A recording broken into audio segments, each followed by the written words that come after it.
នៅចុងសប្តាហ៍កន្លងទៅនេះក្រុមការងារបច្ចេកទេសនៃក្រសួងធនធានទឹកនិងឧតុនិយមដឹកនាំដោយឯកឧត្តមប៊ុនហ៊ានរដ្ឋលេខាធិការក្រសួងធនធានទឹកនិងឧតុនិយមនិងឯកឧត្តមរុនតូ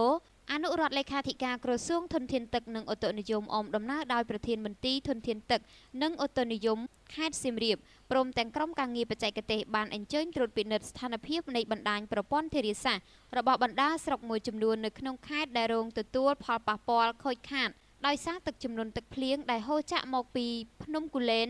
និងមួយភាគទៀតមកពីតំបន់ភាគខាងលើនៃខេត្តសៀមរាបគ្រោះជំនន់ទឹកភ្លៀងនៅខេត្តសៀមរាបក្នុងឆ្នាំ2010នេះគឺត្រូវបានបង្កឡើងចាប់ពីចុងខែកញ្ញារហូតដល់ថ្ងៃទី16ខែតុលានៅក្នុងព្រឹត្តិការណ៍ជំនន់ទឹកភ្លៀងនេះទំនប់ប្រឡាយបង្ហៀរទឹកខ្លះត្រូវបានចរន្តទឹកហូរកាត់ពីលើខ្នងភ្នំទំនប់បណ្ដាលឲ្យច្រោះដាច់ជាអន្លើនិងខូចខាតប្រព័ន្ធស្រោចស្រពមួយចំនួនផងដែរនៅក្នុងករណីនេះឯកឧត្តមប៊ុនហ៊ានបានដឹកនាំមន្ត្រីក្រុមការងារបច្ចេកទេសទៅពិនិត្យស្ថានភាពនៃផលប៉ះពាល់សំណង់ប្រព័ន្ធធារាសាស្ត្រទាំងនោះដូចជាប្រព័ន្ធប្រឡាយមេប្រឡាយរងសំណង់ទំនប់សំណង់ទ្វារបិទបើកទឹកនិងមាននៅក្នុងស្រុកអង្គរជុំស្រុកវរិននិងស្រុកជីក្រែងឯកឧត្តមប៊ុនហ៊ានមានប្រសាសន៍ឲ្យដឹងថាការចុះត្រួតពិនិត្យនេះគឺដើម្បីវិតម្លៃពីផលប៉ះពាល់នៃសំណង់សិល្បកម្មព្រមទាំងប្រព័ន្ធធារាសាស្ត្រដែលខូចខាតដោយសារទឹកជំនន់នេះគឺជាការប្រមូលទិន្នន័យខូចខាតដើម្បីរៀបចំផែនការជួសជុលបន្ទាន់ក៏ដូចជាកែលម្អកសាងនិងជួសជុលបន្ថែមលើប្រព័ន្ធធារាសាស្ត្រមួយចំនួនទាំងនេះ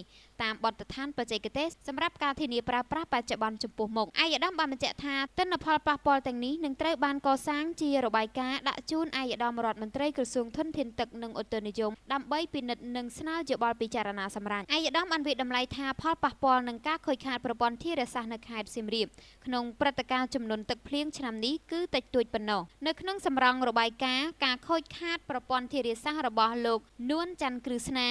ប្រធានមន្ទីរធនធានទឹកនិងឧតុនិយមខេត្តសៀមរាបបានឲ្យដឹងថាគិតមកដល់ថ្ងៃទី16ខែតុលានេះផលប៉ះពាល់និងខូចខាតលើប្រព័ន្ធធារាសាស្ត្រមានចំនួន7ស្រុកក្នុងទូទាំងខេត្តក្នុងនោះការដាច់ទំនប់មានចំនួន30កន្លែងសរុបប្រវែង